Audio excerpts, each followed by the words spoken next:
You're listening to Living It Up in Lion City, a podcast about Singapore, where locals and foreigners sit down, chill, crack open a beer, and talk about life here and what goes on in this amazing city.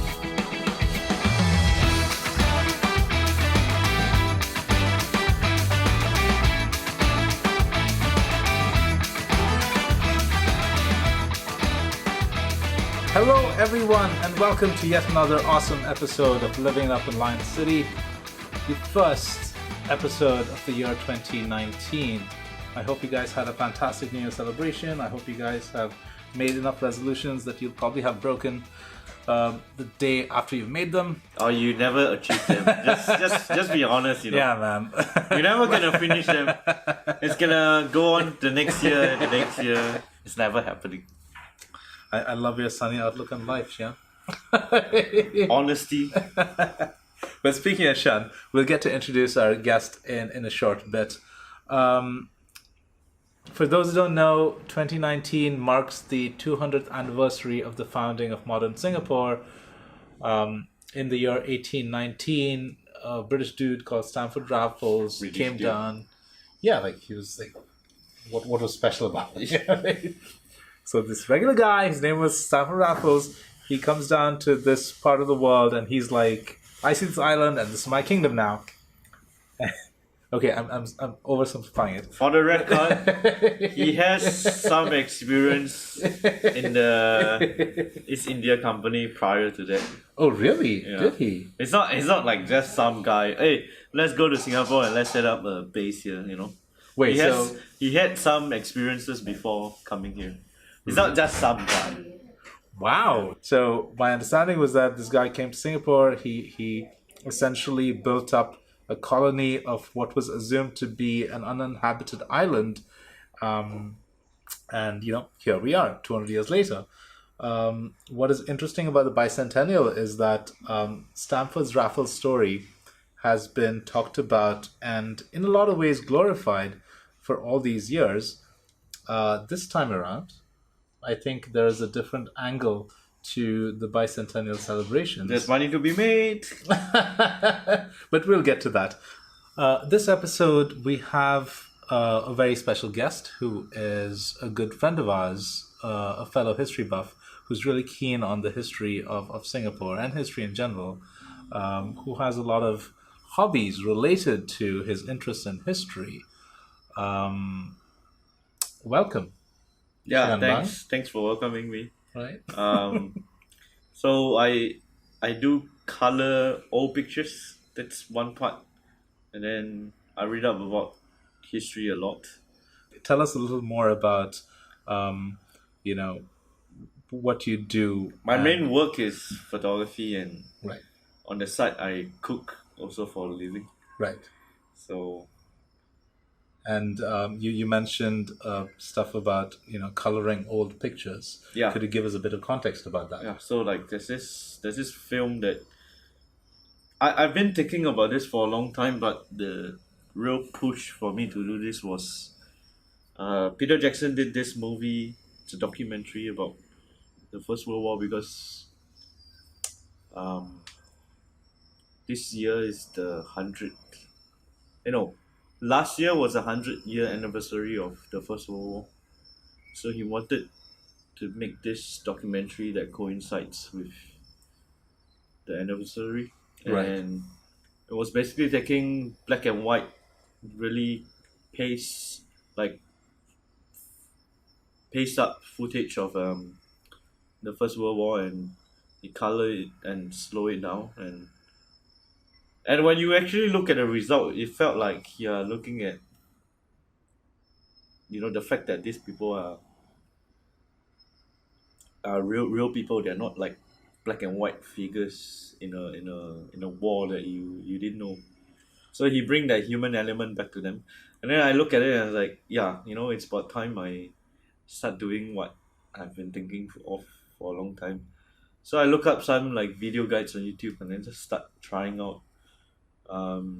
A friend, she has her grandmother from Russia, and then I just started with hers first, and then start picking up, and it got more addicting, and yeah, slowly I pick up the pace. So, Shian, take us through the process of you colorizing an old picture. With black and white pictures, you see them in a very one-dimensional perspective. You don't think, oh, okay, these people are like people of the past. But once you see them in color, like how you would see in today's photos, you're like, hey, they're no different from us, today.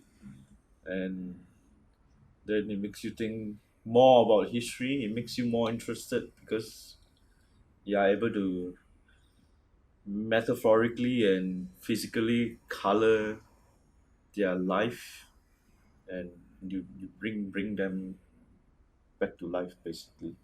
You see them in like living breathing color, because when you look at when you look at artworks, you don't look at them as black and white, right? You look Yeah. at them in color. So with the friend who is Russian, and I colored her grandmother, and you start to see that there are physical similarities in traits, Right. genetic traits between her and her grandmother. Oh, Yeah, which then wasn't obvious when it was black and yeah, white. yeah, that's right. Because when Wow. you see it in color, it's like, hey, okay, yeah, these features, like for example, she told me, some features before I was gonna color, like, oh, they share the same eye color. That is actually fascinating because at the end of the day, it is one thing to say that your grandma has blue eyes, but it's one thing to see a picture where she actually does, Yeah, right? definitely. Okay, interesting. And as it turns out, you are the only person who does it in Singapore. No, there's this other guy as Okay, well. Yeah, so only two of us. It's not a popular thing, but online on Reddit, many people have been coloring all sorts of pictures from different times in history, yeah, and you see the effort that they put through, because some are just not easy to color. There's a lot of elements, like there could be harbor workers on a pier, and you have like the wooden planks, and you have the ships, you have the water, you have the sky, you have the clothes that they wear, and like these little elements, you basically have to color everything in the yeah. picture. It takes a lot of effort balancing all the different tones of skin, and then like just don't stop coloring. And then once you stop, excuse me, you won't get the result that you're looking for. Right. Like, because you just have to think there's so many colors in skin tone. Don't just see it from a very physical, very one dimensional perspective. Oh, your skin is brown, your skin is white. Then that's your color, right? There's so much things. There's fats, there's blood, there's like all the, if you look at it from a more practical and scientific perspective, then you see that skin has many layers. But Shan, how do you understand all of this from a black and white picture alone? Does a black and white picture like give you that much detail, Yeah. or It are depends. It you? depends on the scan, that Okay. whether it's a good scan or a bad scan. Then So I'm guessing that you do make a lot of assumptions about whether this particular patch of skin would have this particular color, right?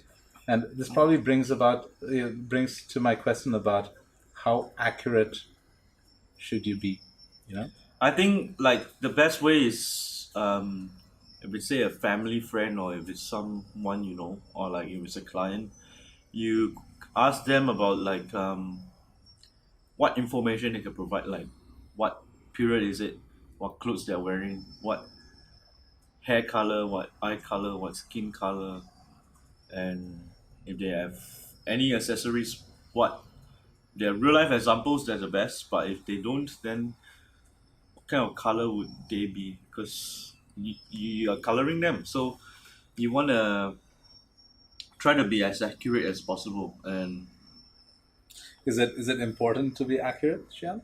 I think it's important. You want to show people what they are looking at in the, well, I mean, it's history, right? You don't want to bend history around to fit whatever narratives you want to show. And whatever is there is there. So your job is just to color. You can, I mean, people can see if it's a good job or a bad job if you got very funky colors or you got, you know, colors accurate to what people would see in real life.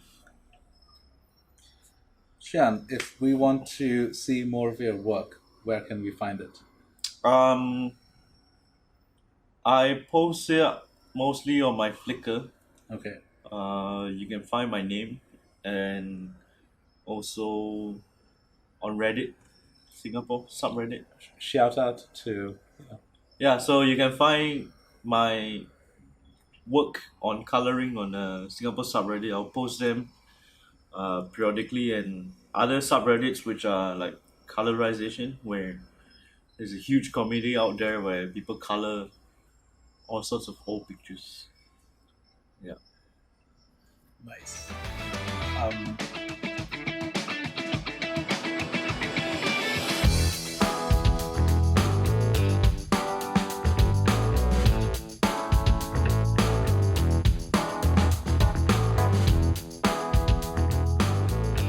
so, about the Singapore Bicentennial, Shian.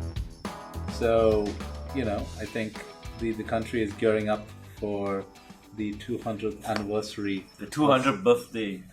Yeah, basically. 200th. It's interesting that you mentioned birthday because Isn't it, right? Like the birth year. They think that the founding of modern Singapore comes from 1819. but But it's up to like depending on what history you follow and what you think is the accurate example of modern Singapore. Because modern has a lot of context, right? Is Singapore founded in 1965 when we were independent? Is that the modern Singapore, or would you say like when we were British port, or would you say like way before when there were some settlers in Singapore? there is actually an article that talks about the 4 cycles of the settlement of Singapore. So for context, for those of you who do not live in Singapore or just new to Singapore, it's often considered that Singapore is a very new country that's only about 50 plus years old. It goes back to about 20 years old when Stamford Raffles came down here and supposedly founded the modern Singapore. There's a lot more historical context to it, and there are articles and bodies of research that talk about 4 cycles of settlement. The first, of course, being the one where Sangnala Uttama, discovers Temasek, which was the old name for Singapore. There is the second one, which was before Stamford Raffles came in, and apparently there are records of Portuguese traders, Chinese traders coming to Singapore in the 14th, Way 15th. before Yeah. Sang Nila Utama. Yeah. And so there's been a long history of. And don't forget the Singapore stone, which predates any of that. It's in a language that nobody could decipher. Tell us more about the Singapore stone. So Yeah. it's this huge rock. It's like this monolith that's supposedly at the mouth of the Singapore River. And then the British they blew it up to build like buildings, and the fragments were kept in a museum. Okay. But apparently the language was a language that no one could decipher until today. So people are like still clueless about what it means. And this language is not related to any of the Yeah, languages. any other language. Really? Yeah, so Okay. that's quite an interesting. Is it aliens, or is it? Oh my Are gosh, they Sanners? you're one of those tinfoil hat guys. Oh no. Yeah. Could be ancient aliens. You find out in the next episode. Oh my God. And you're saying that this rock exists and is in a museum right now? Yep. Okay. I'm surprised that people haven't found out the origins of that language. Yeah, I already. mean there are plenty of languages like with Egyptian. It's the hieroglyphics. Yeah, the hieroglyphics are like all like it's a bird, it's a human. You couldn't understand, right? But like someone like we discovered back then during archaeological surveys that someone did a translation to Greek because in the ancient times the Romans and the Greeks had contact with the ancient Egyptians. Right. So someone did a translation, and through the ancient Greek, we could understand what they are saying. Otherwise, till today, we'll still be like, Oh, what are these stuff talking about? You know. interesting. Um, okay. So that stone was so like crucial to understand the history and lifestyle of ancient Egypt. Shian, as a Singaporean, is this are these historical narratives, talked about in school? Is this something that the average Singaporean knows about, or No, is this just like no. obscure Like information? This is lost. our knowledge of history in Singapore is just from it's very quickly skimmed through. So it's Raffles. It's a very short paragraph about how it was a fishing village before, and then Raffles came, founded us, and then we were a British colony. We lost to the Japanese as a British colony. We got angry that they didn't do much to defend us. Then we got to the modern Singapore where um, we gained independence, and then that's about it. Really. Yeah, interesting. So, Shian, as an Indian, Yep. I have very different opinions about colonialism. And I think I've realized this after having conversations with a lot of Singaporeans. And I've realized that colonialism is something that isn't looked as a bad thing. Yeah, we didn't have it as bad as what India had Yeah. because we had a lot of infrastructure built up for us by the British Yeah. colonials. So And the thing back then, racism was still pretty like it's everywhere, right? But it wasn't as bad as certain places because there wasn't too many revolts yeah. against the crown colonies in Singapore. So So we didn't have such a bad time because if we're not gonna be like pissed about them ruling us, they're not gonna treat us as bad as they would if we're gonna like beat people up, you know. yeah. It's interesting that you mentioned this because my brother and I explored this in a previous episode where we talked about how colonization in India was very different from colonization elsewhere. So, for example, in Singapore, it was a strategic port of importance, and so the colonizers, treated us as, A gemstone, yeah, basically, exactly. diamond. Yeah, Whereas a country like India was considered a cash cow, yeah. It's and there like was a they lot of exploit all the it was resources. exploitation. Yeah. You're absolutely right.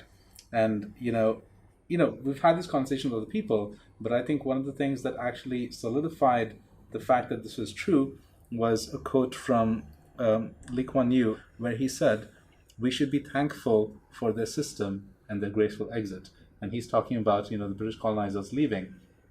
So, long story short, um, after the Japanese occupation, Singapore wanted self-governance in 1959, and the the British authorities at the time were like, okay, we'll do this, and it is starkly different from what it was like in where I came from, where we had to fight for it. Yeah, because for us we had more time, I would say, because we started from internal self governments. Like we could control certain aspects, but like external stuff like defense and other stuff were controlled by the British until we could prove like, oh, we can manage that on Yeah. our own.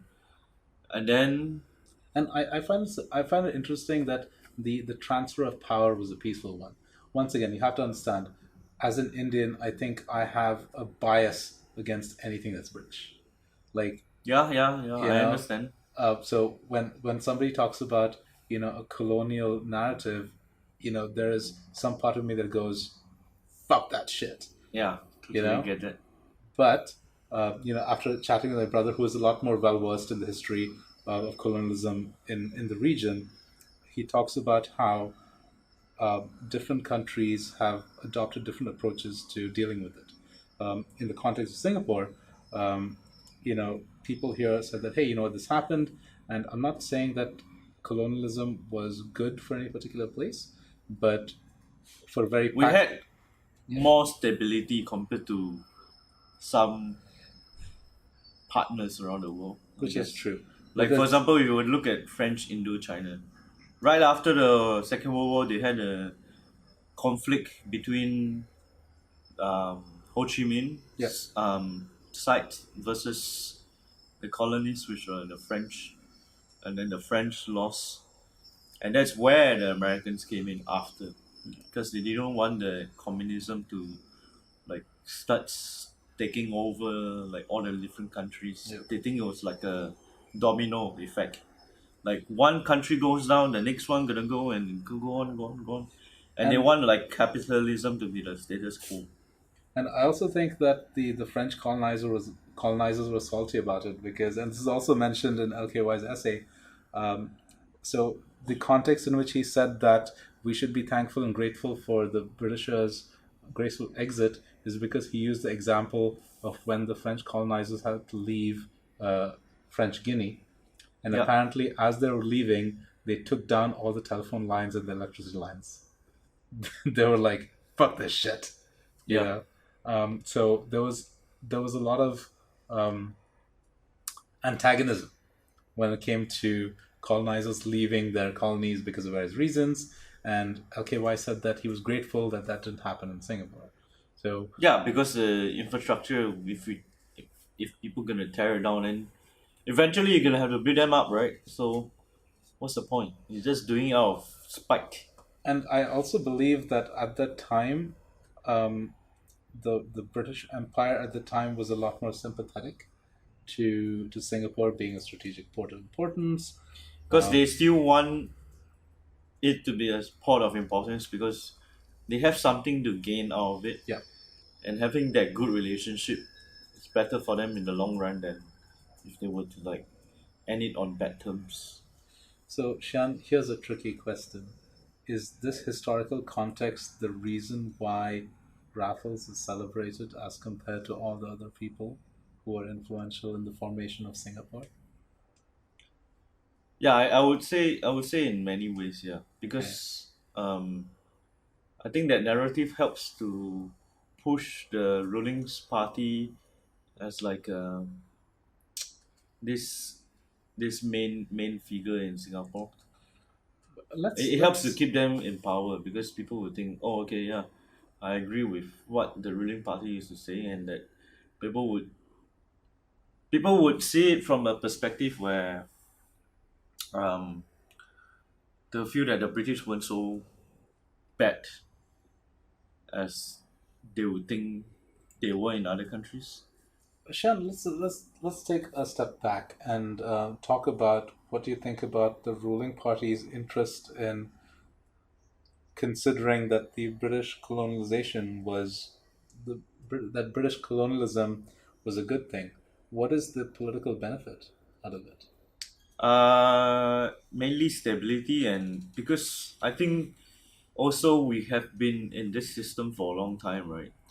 If we were to change our whole political structure, our laws, our way of life, right? It would be a lot of like we would have to get used to a lot of different aspects, and like transitioning it from the British system to our Singapore system, which is still based on the British, it's gonna make things a lot simpler for the government, and it's gonna make things easier for the people also. Because like O levels and A levels are still something. It's still a British legacy. Yeah. Our parliamentary system is a British legacy. Our roads, our laws were all from the British, and we just tweak some things of it to fit it our context, and that's about it. Pretty much, a lot of the legacy is coming from the what the British have done. Having said this, as part of this SG Bicentennial, I think there has been, you know, a lot of initiatives into exploring um, stuff beyond colonial narratives. Um, for example, let's talk about the statues that have been put right next to Stamford Raffles at Boat Quay, Right. right? This was never done, and as a foreigner, like, we never generally hear about anything related to the history of Singapore outside of Stamford Raffles, right? So they have that colonial narrative, and most of us consider that the de facto historical narrative of Singapore. This year, though, they're talking about these other influential figures, namely uh, uh, uh, Munshi Abdullah, Narani Pillai, Tan Tock Seng, who is, as it turns out, the founder of the Tan Tock Seng Hospital. Yep. That's why his name is there. Yeah, Yeah. that blew my mind. I'm like, oh wow, that hospital's been there for a while. Yeah. So I guess my question here is, why are these names coming out now? Have these names been part of the common Singaporean understanding of history before this year?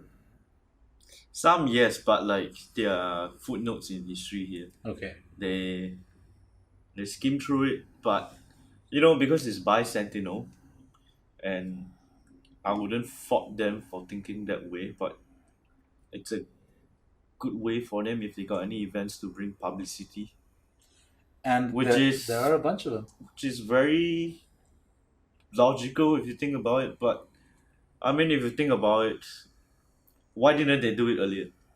Right? Like, why only did they make use of this year as an anniversary, then they do something about it? What about all the years before? Like, were they not important? As Are these important, or are these notable figures in your history books? Yeah, but you wouldn't memorize them as much as Stamford Rifles because his name is everywhere. Yeah, I mean, literally, Raffles they have like Place, 300 Raffles names, School, like all the streets, all the schools, the everything is hotel, right. and you got all the different education centers making use of his name. Okay, Yeah. okay. With the Bicentennial, of course, these other names are coming out. There are other narratives that I really feel that the Singapore Tourist Board is trying to expose the general public to.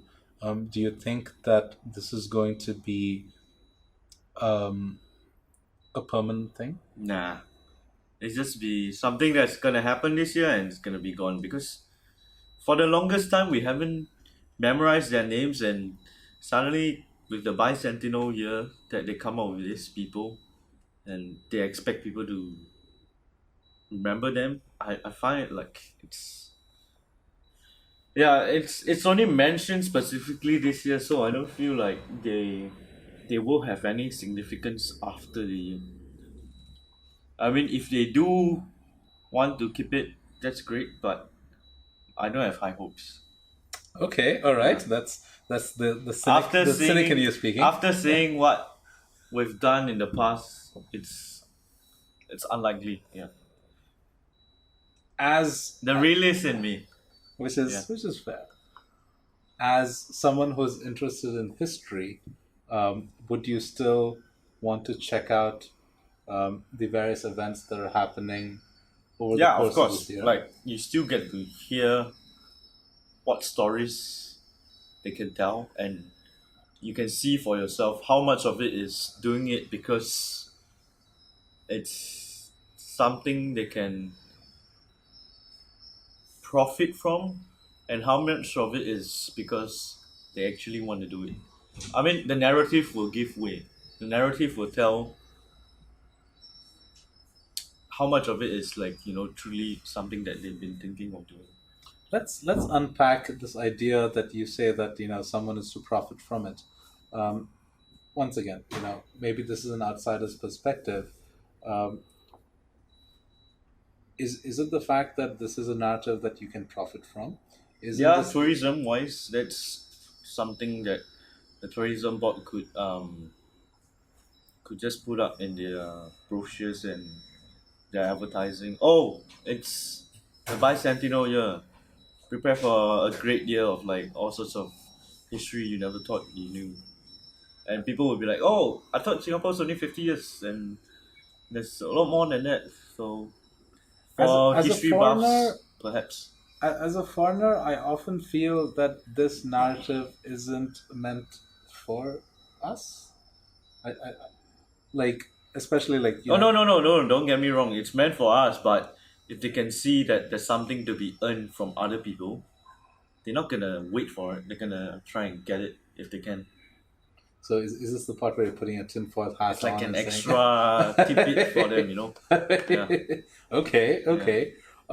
Having said this, cynical cash grab aside, do you think that it is a good thing to have these historical narratives outside the colonial ones put out there as a good thing? I think it still is. Okay. Yeah, I mean, I can say that oh they're just being a filthy crash grabbing bunch of people, but it's still at the end of the day it's still gonna help people understand more. Or at the end of the day it's gonna help people to question more about previous happenings in history. Yep. And we talked about this earlier, Shan, where the average person doesn't understand and doesn't honestly care about, history in general. In your opinion, do you think that a greater understanding of history would um, give the average person, would help the average person um, have, I don't know what's the word, like, give themselves a Insight. better sense of insight, yes? Yeah, definitely. Because I mean, you look at the world today, people always like to say the term, "Oh, history repeats itself," right? Yeah. And it happens, and people are like, still, people still don't learn from it. You know, it's baffling. Like you can see how the world is changing towards this popularism narrative with Yeah. like the head of state will say whatever they wish and whatever that people want to hear, and it might be hurtful, it might be harmful, they don't care. It And is. at Yeah. and at the mid near the mid of the 20th century where you got this rise of popularism with fascism and communism, people it's like history repeating itself basically. And people don't seem to realize that. And for example, you hear all the news stories about how Russia is trying to push all the different countries' buttons to see how far they could go. And back then, Nazi Germany was doing that, right? So you can see how so much of it relate back to the 20th century.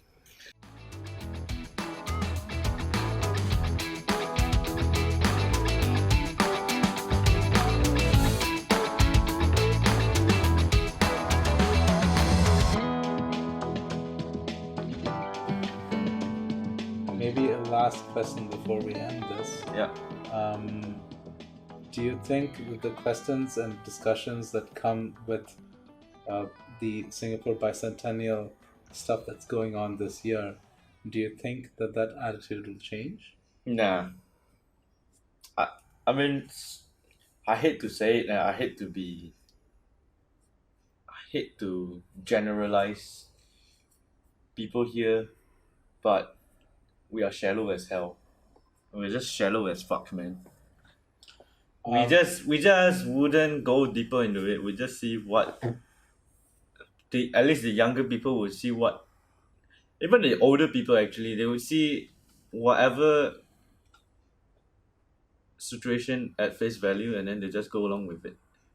They wouldn't delve deeper into it. They wouldn't start questioning about it. but wouldn't greater exposure to the various historical narratives Yeah, no, but like help it's that? it's more like, oh look, I can Instagram this rather than anything else. It just be a passing moment. Let's not devalue how much Instagram can really help with getting people to learn shit. Right? Like, Okay, if you say so. like Instagram has been huge in terms of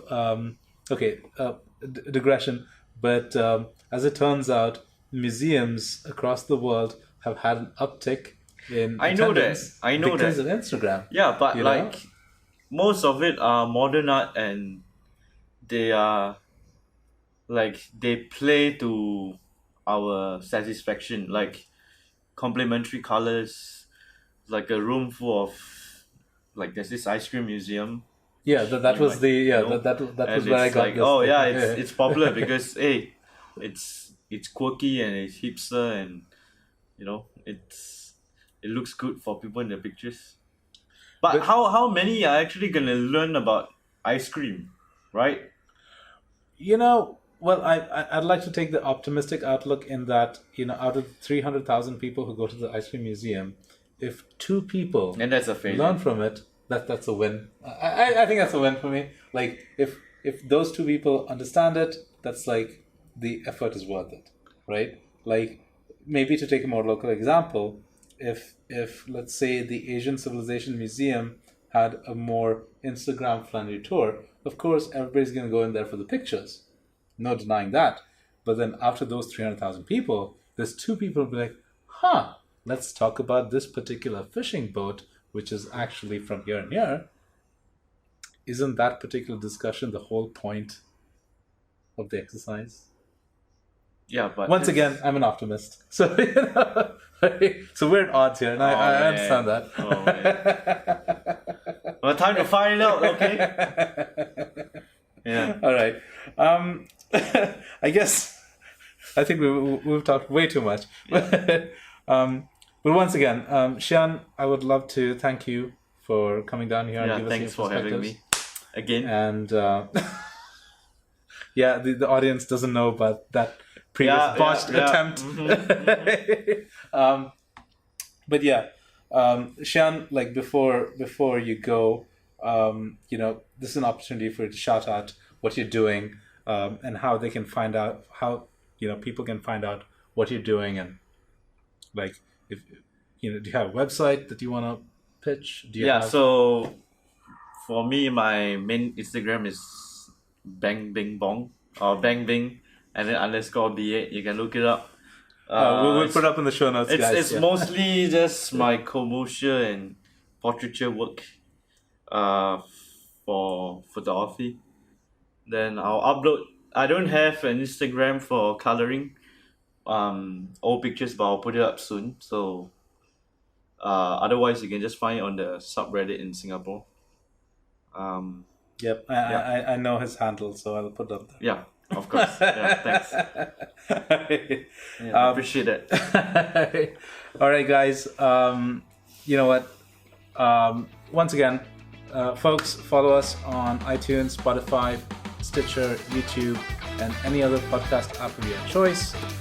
This is Rindo, and we are living it up in Lion City.